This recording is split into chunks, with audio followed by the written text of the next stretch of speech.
교재는 16페이지.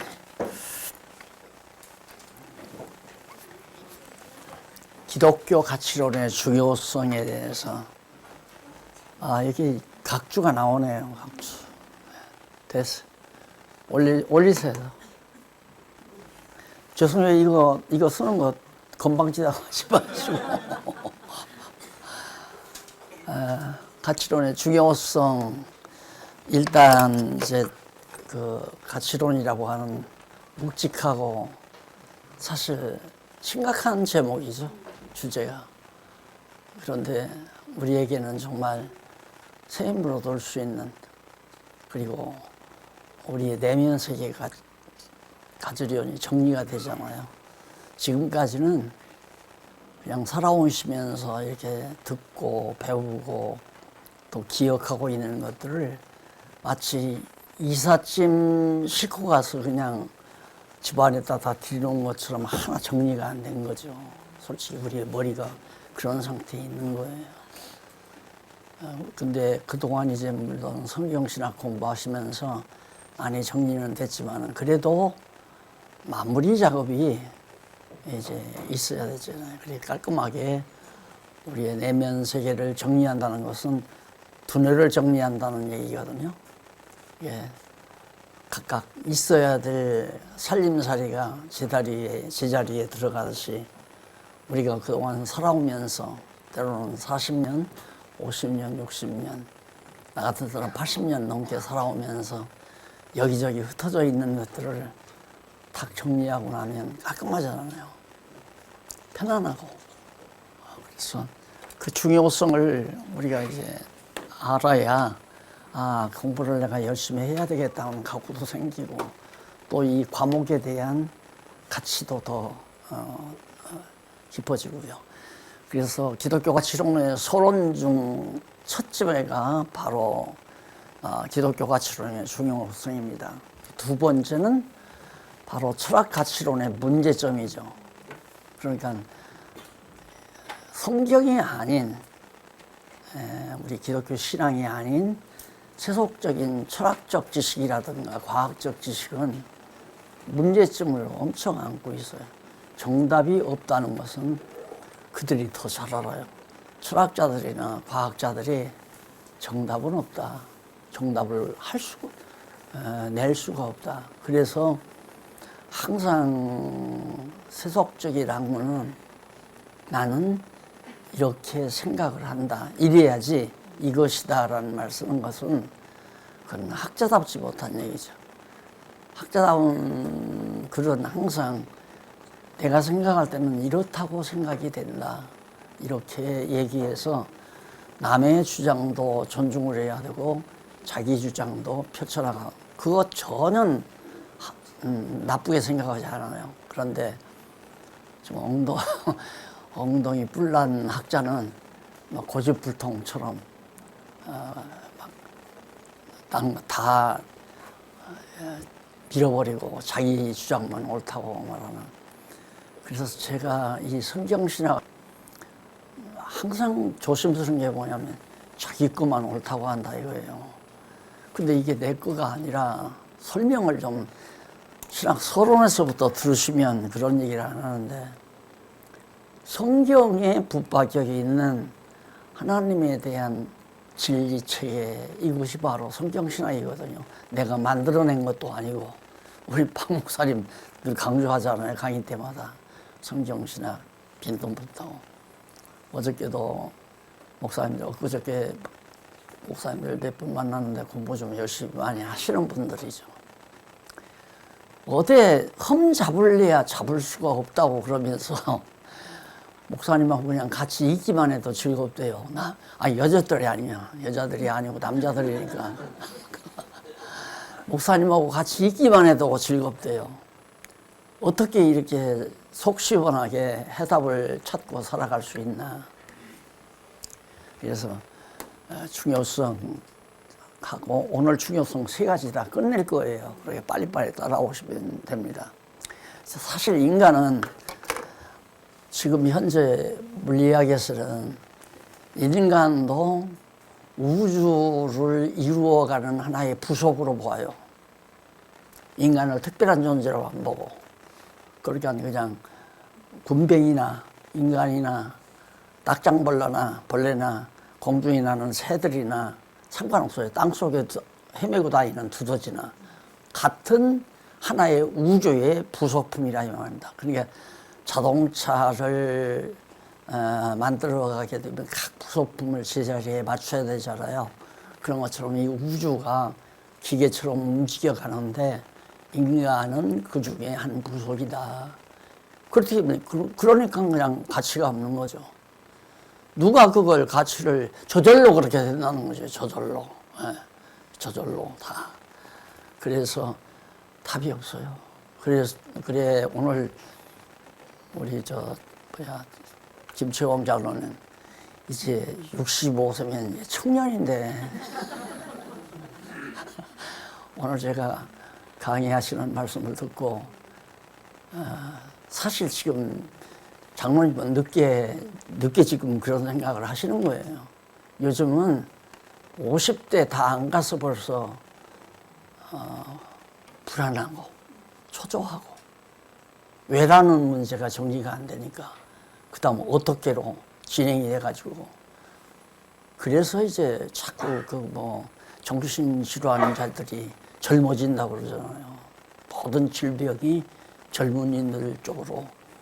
그러니까 60대나 70대에 가져야 될 질병이 40대, 50대에 벌써 그런 질병들이 찾아오고. 그러니까 아무리 호화롭고 아무리 풍요로워도 정신세계는 정신세계거든요. 영적 세계는 영적 세계. 그러니까 그게 이제 충족이 돼야 되는데 지금은 막 벌써 그런 정신세계를 추구하는 사람들이 찾지 못하면 벌써 멍해진단 말입니다. 여기 보면 인간의 생애에 있어서 인간들이 살아가는 생애에 있어서 없어서는 안 될 만큼 매우 중요하다. 뭐가 바로 가치론이 매우 중요하다. 그런데 거기 좀 각주 한번 올려보세요. 각주에 보면 한 번 더. 각주. 네, 여기 나오죠? 12번. 조금 더 내려봐요, 약간. 가치론 여기 12번 나오잖아요. 12번에 올려요. 올리면 12번에 성경신학 개론 성남 진리의 말씀사 이 교정 누가 받는지 94로부터 86페이지래요. 이걸 못 잡아냈어요. 그래 교정팀들이. 여기 94가 아니라 84예요. 고쳐주세요. 84에서 86페이지까지 거기 보면 성경신학이 왜 필요한가. 성경신학은 바로 신관이 정리되고 신관이 정리되면 인생관이 정리가 되고 인생관이 정리가 되면 가치관이 정립이 된다.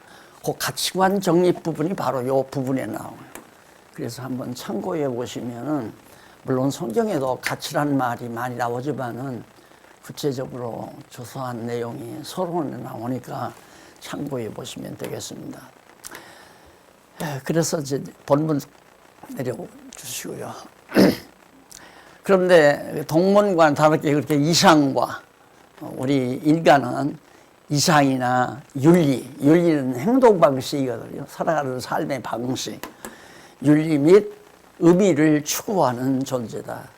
달라요. 기존의 만물, 예를 들어 꼬꼬닭이 의미가 뭘까? 꼬꼬닭하고 알을 낳는데 이 알을 낳는 이게 의미가 뭘까? 그렇게 찾는 게 아니라 말입니다. 꼬꼬닭은. 짐승들도 마찬가지고요. 그냥 본능적으로 사는 거죠. 그러니까 타락한 인간 모습대로 그냥 살면 동물처럼 살아요. 성경에도 나오잖아요. 동물이라고. 동물은 이런 게 없죠. 절대로. 이삭을 추구한다거나 윤리를 어떤 방식으로 살아야 인간 나올까 이런 문제에 고민할 필요도 없고 그리고 하루하루 아침밥 먹을 때, 친구를 만났을 때, 어떤 행사에 참석했을 때 이것이 의미 있는 일인가? 의미 없는 일 같은 거 참석 안 하죠. 안 그래요? 인간은 의미 없이 그냥 세월 보내는 건 참 한심한 거예요. 그건. 근데 그건 포기해버리니까 나만 못 찾는 게 아니라 아무도 못 찾는데 그냥 의미 추구하지 말고 그냥 즐거우면 된다. 웃고 즐거우면.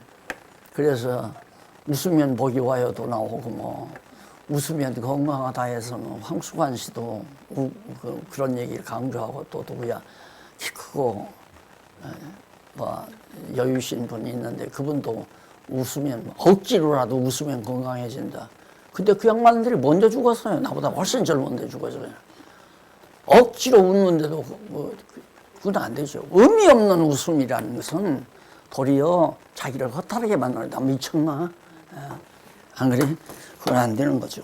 의미 있는 웃음이라야 그게 전 인격적으로 정지가 되는 거죠. 그래서 세 가지예요. 이상, 윤리, 의미. 이거 추구하는 그런 존재이기 때문에 우선은 이제 가치론의 중요성이 바로 여기에 있다. 그래서 이 세 가지 것에 대해서 하나하나 정리를 할 겁니다. 여기 그러면서 이제 누구나가 인간이 타락했으나 자신은 나름대로 인간답게 가치 있는 인생을 영위하고 싶은 욕망이 누구에게나 있지만은 그걸 통일적으로 인간은 바로 이것이 의미 있는 일이고 이것이 올바른 삶의 방법이고 이것이 우리 인생의 목표다. 이렇게 떨어질 수는 없어요. 다 각자 자기 나름 환경과 처지 그리고 자기가 살아가는 시대 정신에 그냥 영합해서 남이 가치 있다고 하니까 나도 가치 있는 줄 알고 추구해 가는 거죠. 자, 그래서 넘어가고요. 자, 그러면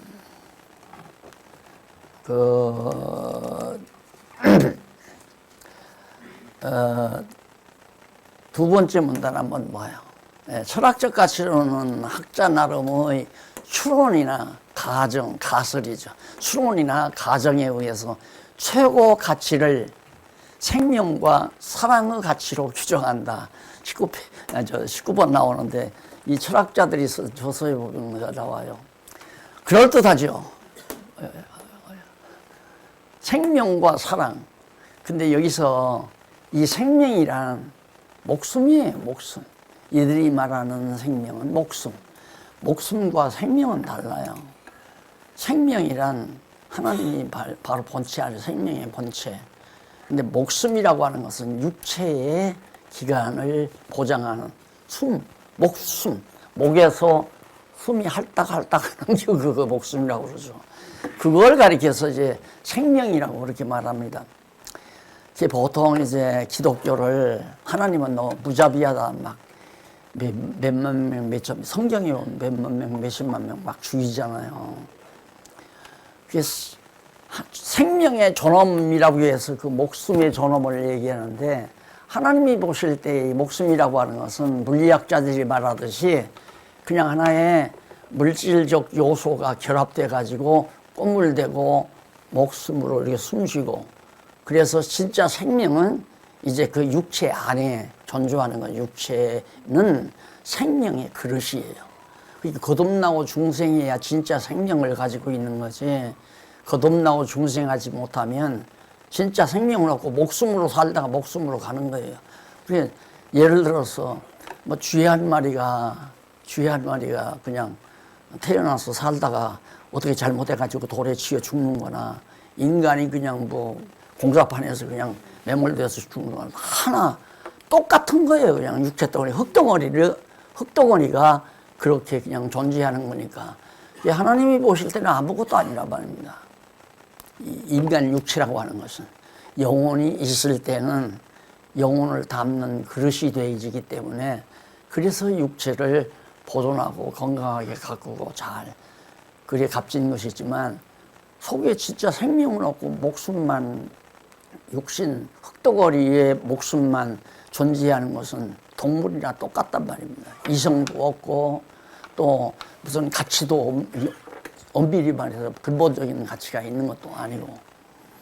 그래서 이제 현실 세계에서는 동떨어진 그런 관념적 견해에 불과합니다. 이 생명과 사랑, 이게 저렇게 만약에 생명과 사랑에서 그런 이상론자들대로 얘기한다면 지금은 완전히 야만인 세계예요.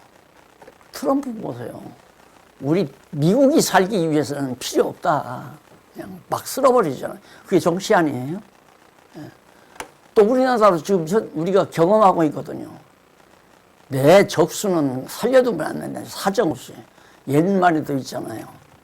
정적은 3대 3족을 내려야 한다고. 할아버지, 아버지, 아들까지. 아버지, 아들, 손자까지 싹 버리고. 그래야 이제 보복을 할 수 있는, 원수를 갚는 씨가 말라버리니까. 옛부터 그런 거예요. 그래서 그런 것 때문에 이제 소위 좀 진리를 찾으려고 노력하는 학자, 철학자들은 고민을 많이 하는 거죠. 도대체 가치란 뭔가, 어떻게 사는 것이 진정한 인생인가, 뭐 생명이가 살려주자, 뭐 사랑하자. 인간 사랑에 진짜 사랑이 어디 있어요? 없어요. 인간들끼리 사랑하는 건 전부 다, 거의 다 에로스라고 그러죠. 필레오는 형제간의 사랑을 말하는 거고, 에로스는 이성간의 사랑, 아카페의 사랑이라는 말은 신적 사랑이거든요. 그거리야 사랑이지. 요즘 보세요. 결혼해가지고 신혼여행 가서 헤어지잖아요. 몰랐는데 알고 보니까 저 여자 사랑 못하겠다. 나 저 남자하고 인생 못하겠다. 헤어져 버려요. 아가서와 같은 그런 사랑은 없잖아요. 그러니까 이건 그냥 좋은 거라고 생각은 하지만 우리처럼 생명이라는 게 영적인 영원한 생명을 이걸 말하는 것도 아니고 사랑이라는 것도 신적인 사랑을 말하는 게 아니기 때문에 현실과 이상과는 완전히 괴리가 나올 수밖에 없는 거죠. 안 그래요? 그래서 그것은 하나의 그냥 학자들의 하나의 이상이라든가 가설의 가정의 추론과 가정 속에서 찾아내는 생명과 사랑, 이것이 최고의 가치다. 그럼 이걸 추구한다고 하면 이게 실현된 때가 있었느냐면 인간 역사 가운데 한 번도 실현이 안 됐잖아요. 이 가치가. 지금 전쟁이 일어나고 보세요. 이 문명시대라고 그러는데 조금만 자기에게 멀쩡한 남의 나라 땅덩어리를 자기가 내 거라고 하잖아요. 안 돼요. 그건 절대 못 찾아요. 그러니까 세속, 오늘 또 박 목사님 통해서 우리가 야고보서 공부했지만 세속주의를 배격한다고 하는 것이 이런 단순한 단어를 갖다가 오해하고 들으면 나 같은 사람은 괴로워 못 살죠. 이게 일반 사회에서 세속세계에 이게 있을 수가 없어요. 있을 수가. 아버지 재산 뺏기 위해서 자식이 아버지 죽이는데, 유산 물려줄 때까지를 기다리지 못하고 그냥 아버지 죽이고 가져가려고요. 그래서 정말 이런 때 철학적 가치로는 인간이 왜 어떻게 살 것인가라는 삶의 목적과 방법에 대한 정답을 제시하지 못하고 오리무중이요. 전혀 안개처럼. 그리고 이에 타락한 인간은 인류 공동의 숙제에 대한 정답을 모른 채 그저 하루하루 허무하게. 그러니까 웃어야 살아요. 그래, 프로의 윤모가 그래도 뭐 건강관리나 그건 진짜 웃기니까 웃으니까 웃죠. 웃고 나면 그 병신짓하는 모습을 보고 웃고 나면 내가 이 짓을 왜 이 시간을 보냈는가 그런 생각 없어요? 다 허무한 세상이거든요. 허무한 시간을 보내는 거거든요. 나 내면의 세계를 살지우는 시간이 아니라 그냥 시간이 무리하니까.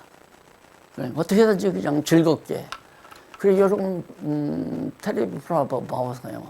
의미 있는 프로가 하나도 거의 없죠. 거의. 그래서 방황하는 겁니다. 현대인들이 지금 다 방황하잖아요. 그 다음에 이제 결국 타락한 인간은 절대 가치를 상실하고 각자가 처한 복잡한 현실을 타개하기 위해 여념이 없이 살아간다. 그뿐만 아니라 모든 수단과 방법을 통해 노력하며 살다가 삶의 의미를 상실한 채 죽음을 맞이하게 된다. 또한 죽음이 눈앞에 다가오는 순간 인생의 허무함을 그냥. 그래서 우리 정말 우리 김석환 장로님 같은 분은 정말 성경신앙 안 했으면 참 허무한 데 빠져가지고 헤매들 살았어요. 그럴 수밖에 없죠. 이게 젊은 날에는 뭐 스포츠 뭐 공만 잘 차도 젊은 날은 행복하잖아요. 한 골 넣고 막 와 저 새끼 내가 이겼다 그러고 즐거워할 수 있지만 젊음이 이제 사라져버리고 점점 이제 나약하게 되지게 되면 그러지를 못한단 말입니다. 그래서 죽음이 눈앞에 오는 순간 인생의 허무함을 느끼고, 그래서 타락한 인간은 주어진 환경을 도망하거나 시대정신에 영합하여 육체의 욕망 따라 살 수밖에 없는 처지이다. 이런 얘기는 그래서 운명력이다.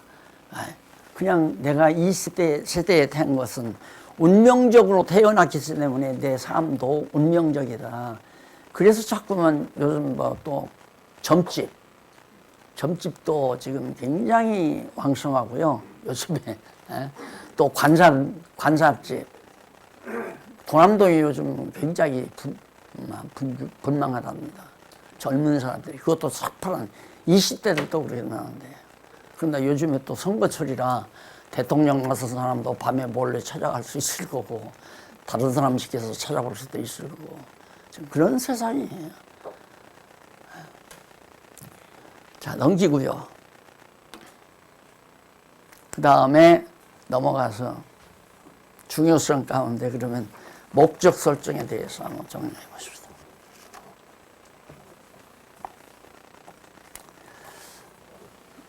첫째로 이제 목적 설정, 첫째가 이제 목적 설정인데, 이것은 인생이라고 그러잖아요. 인간이 살아가는 과정, 살아간다 이 말입니다. 그럼 어디론가 내가 가야 되는데, 살아가니까 그럴 거 아니에요? 어디론가 가야 되는데 목표가 있는 것과 없는 것과는 판이하게 다르죠.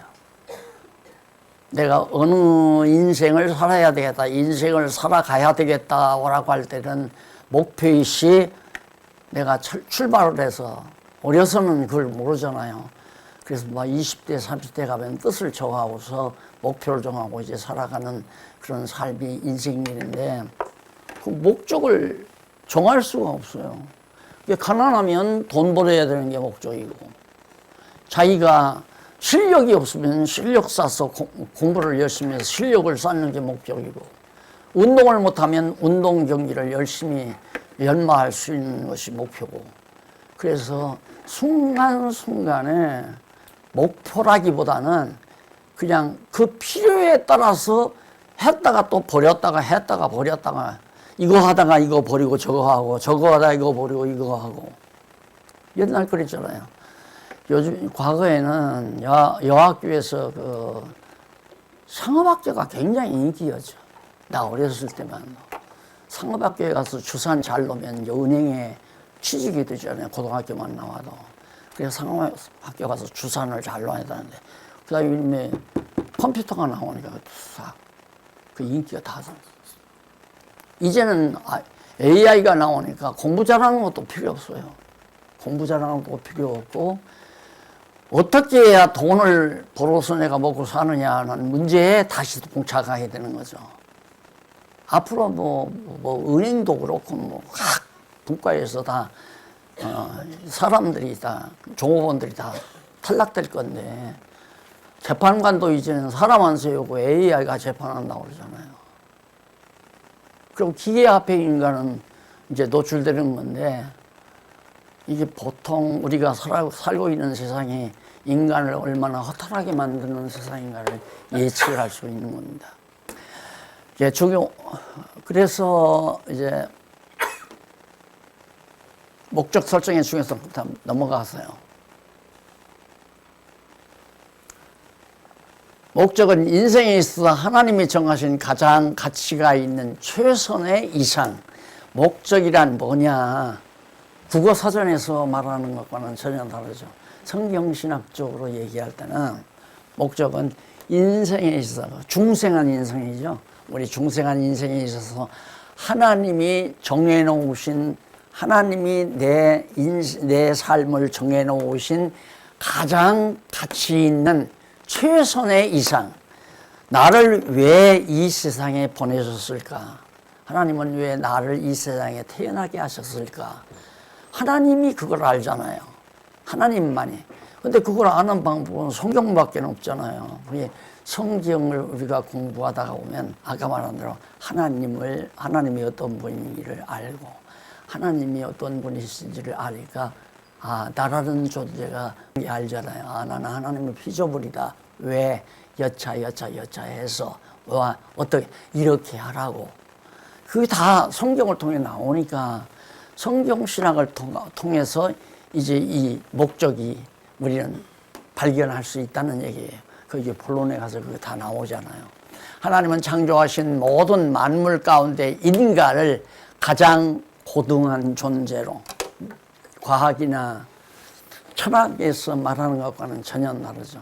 과학에서는 물리학에서는 모든 우주가 존재하는 가운데 거기에 한 부속품. 그래서 이제 소위 양자역학이라고 하는 말이 뭐냐면 모든 만물은 서로가 연결해서 연결해 가지고 해요.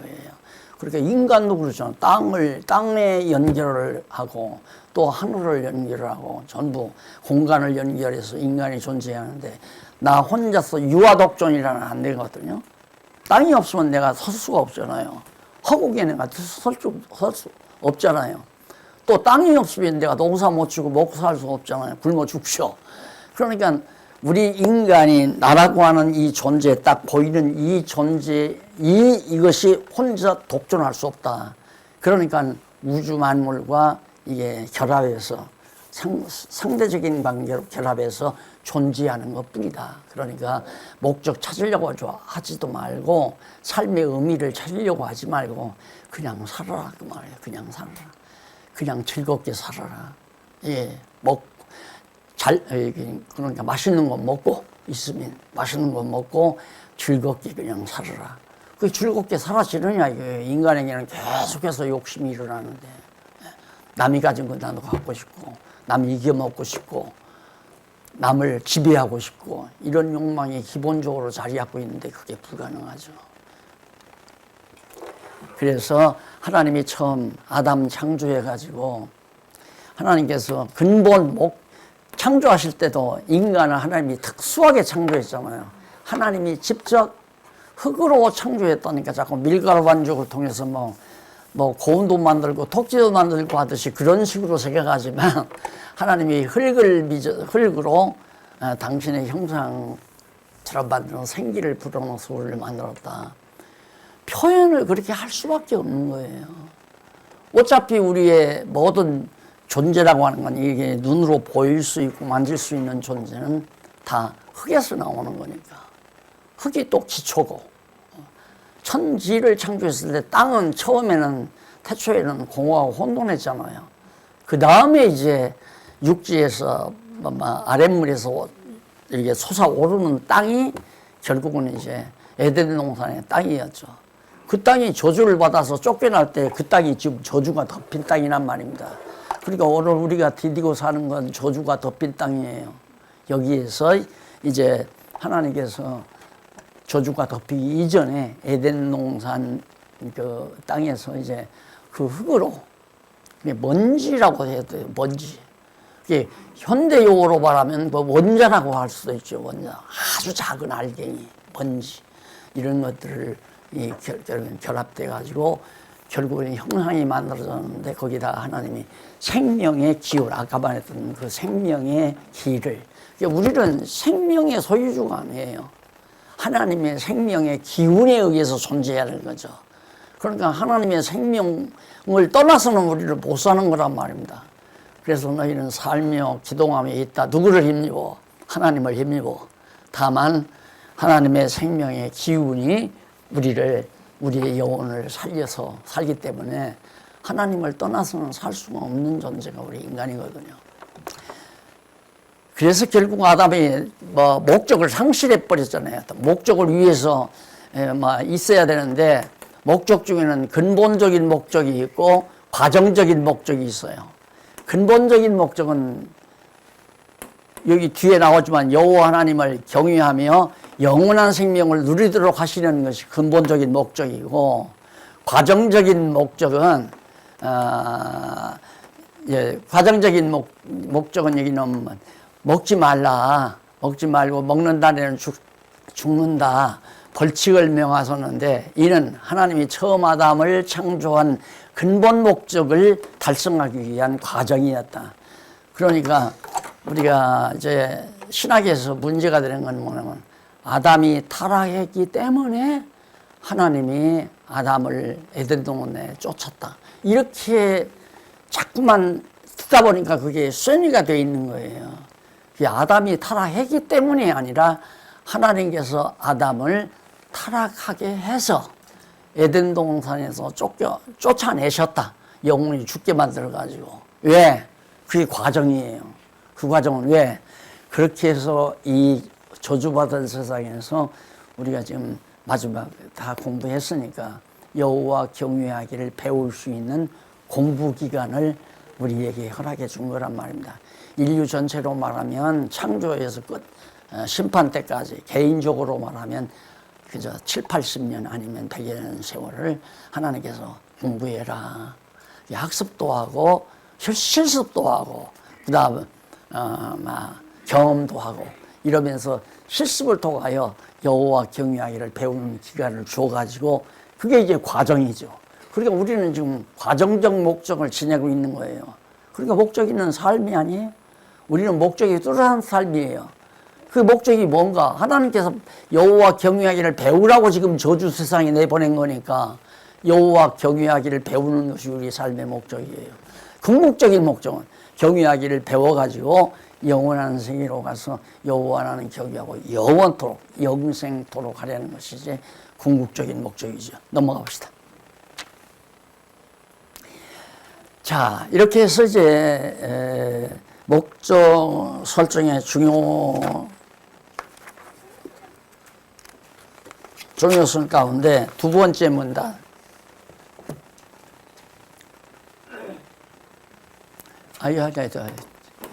이거 말고 두 번째 문단.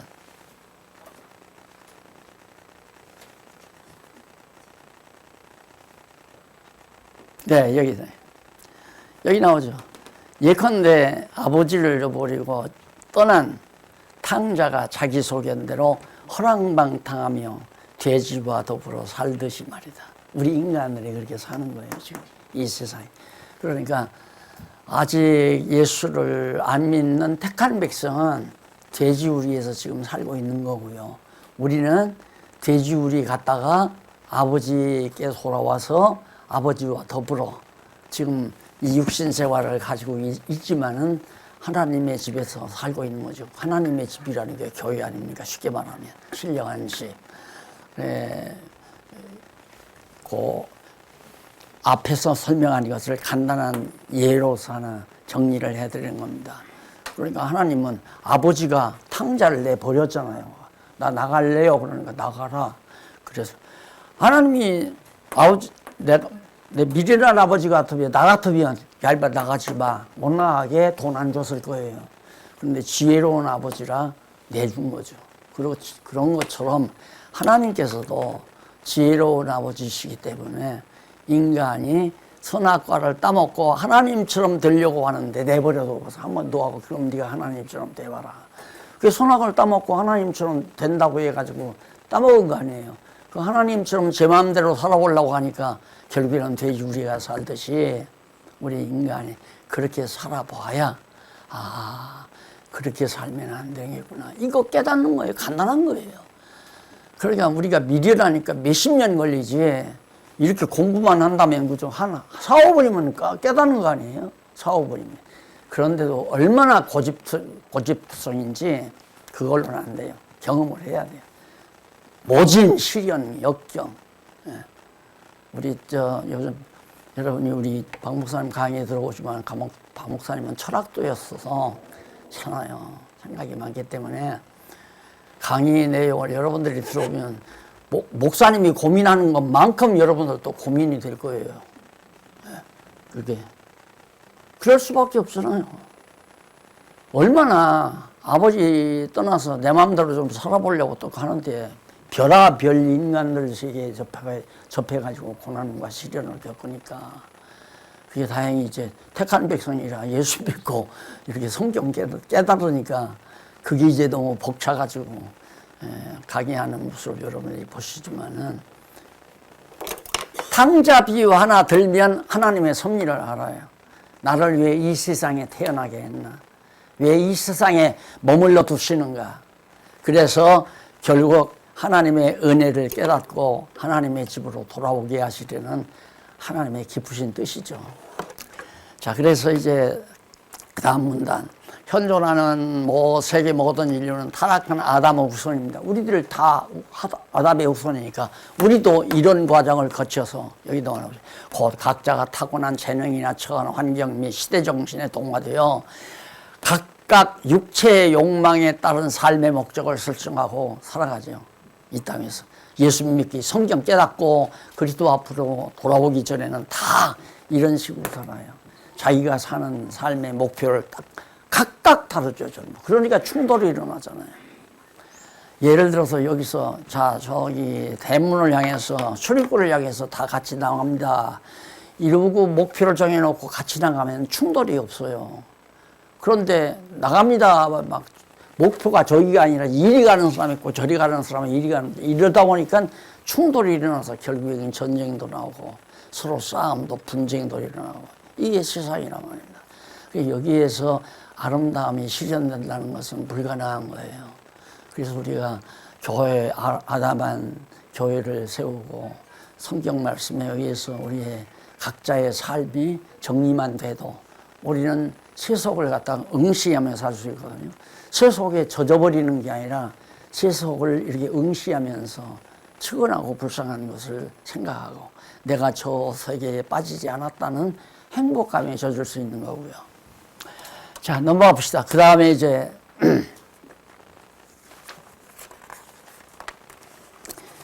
2번 윤리규정. 윤리규정의 중요성. 자, 그러면 목적을 정했어요? 정했는데 어떻게 그러면 그 목표를 향할 것인가? 그게 중요하잖아요. 예, 삶의 방법이니까.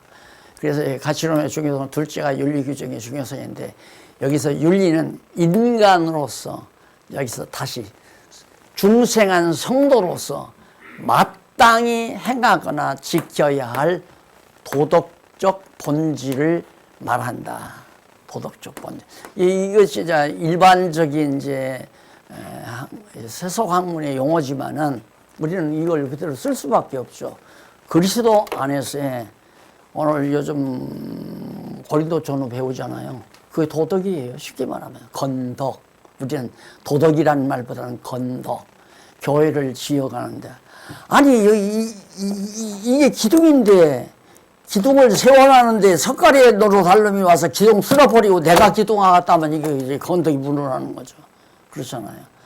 그래서 우리가 성경을 차분히 공부하다 보면 나는 바울이 그랬잖아요. 다 가르치는 자겠느냐, 다 방언하는 자겠느냐, 다 예언하는 자겠느냐. 아니다 이거예요. 각각 다다 이거예요. 그런데 자꾸만 사람이 인간이 나 닮으라 나로만 하나 이것도 또 답답한 일이라 나 하는 일을 너도 해라 그 말은 안 되는 거죠.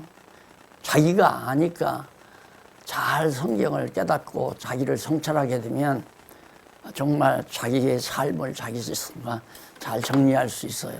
그래서 이제 그 행동 방법을, 내가 살아가는 방법을 찾아갈 수 있단 말입니다. 넘어가서 두 번째, 여기 한번 요거 볼까요?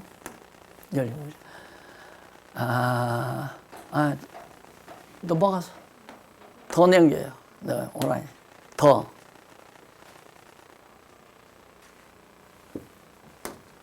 다시 한번 더 넘겨요. 두 번째 문단 끝에 여기 예컨대 나오잖아요. 부모가 어린 자녀의 습관을 답습하지 않고 자녀가 부모의 건전한 습관을 답습해야 하듯이 말이다. 그러니까 우리 가정교육, 가정교회 얘기를 아주 우리 박 목사님 자주 많이 하잖아요. 이게 굉장히 중요한 거죠. 사실은 교회는 가정에서부터 해야 돼요. 가정교회가. 그러니까 엄마 아버지가 예를 들어서 시간 따라서 아침에라든가 시간을 정해서 성경책을 펴놓고 성경을 본다. 그런 걸 어린 자녀들이 어려서부터 본단 말입니다. 그럼 커가면서 배우는 게 그거예요.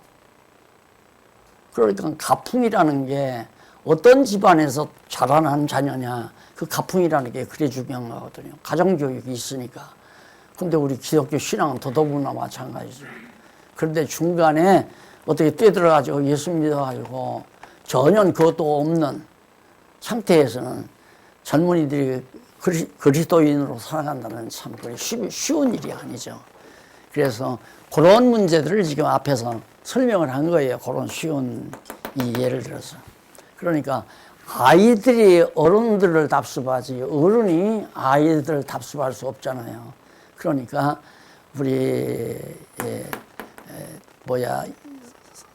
행동이라는 우리의 윤리라고 하는 것은 부모들이 살아가는 삶 자체가 윤리가 된다. 그리고 유교적인 풍토 아래서는 다 효도라고 하는 것이 가장 중요한 덕목으로 그렇게 얘기를 하잖아요. 효사상이. 근데 기독교는 효사상으로 말하는 게 아니라 하나님 사상이에요. 하나님 경외, 경건이죠. 경건. 그러니까 효사상보다도 앞서는 것이 경건이에요. 우리 아버지 이렇게 보니까 아버지는 여호와 하나님을 굉장히 존경하고 경외하고 항상 여호와 하나님을 의지하고 그러더라.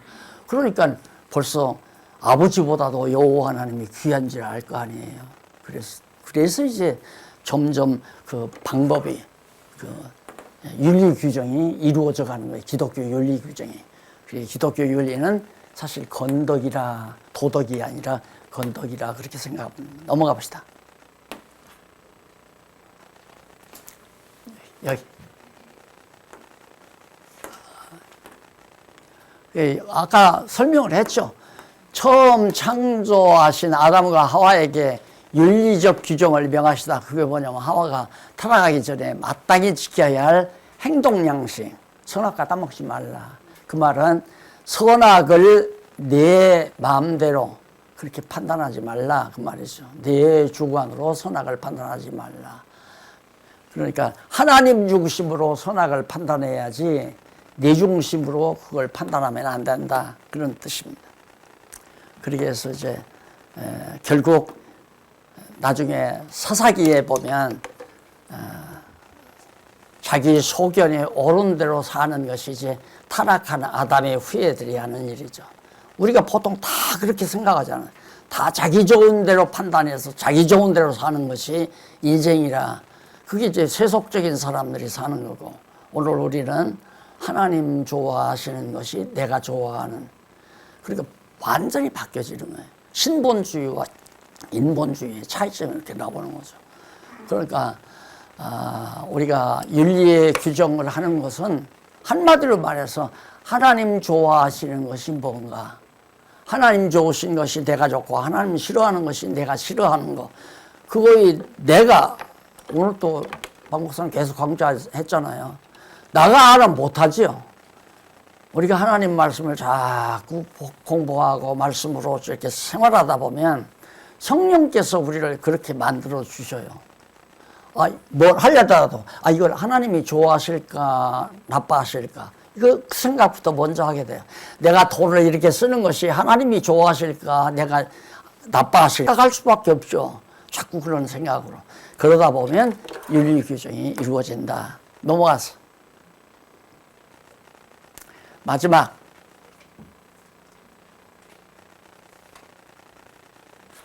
의미 부여죠. 이건 뭐 그렇게 어려운 게 아니죠. 결국 가치 있다고 생각해요. 하나님이 기뻐하시는 일을 내가 할 때 의미 부여가 되잖아요. 그 의미 부여가 돼야 열정도 생기고 정말 힘도 나고 보람도 있고 그리고 하면 할수록 즐겁고 의미가 없으면 공연히